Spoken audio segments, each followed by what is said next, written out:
Hello friends, doctor BK health medi tips में आपका बहुत स्वागत है। दोस्तों, आज बात करेंगे हम सिनारेस्ट सिरप के बारे में, जो आजकल के बदलते मौसम में हल्के बुखार, सर्दी खांसी की बच्चों के लिए बहुत बेहतरीन दवा है।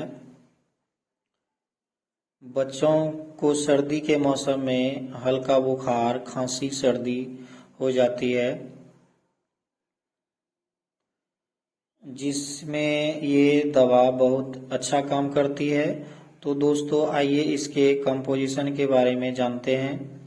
इसमें है दोस्तों paracetamol 125 mg, phenylephrine hydrochloride 5 mg, chlorpheniramine maleate 1 mg, sodium chloride 60 mg इसमें रहता है। ये 60 ml की पैकिंग में आती है। इसका MRP है दोस्तों 88 रुपीज़। यह सेंचुर फार्मास्यूटिकल की बनी है। तो दोस्तों, मेरा वीडियो अगर पसंद आए तो सब्सक्राइब करें, लाइक एंड शेयर भी करें। Thank you.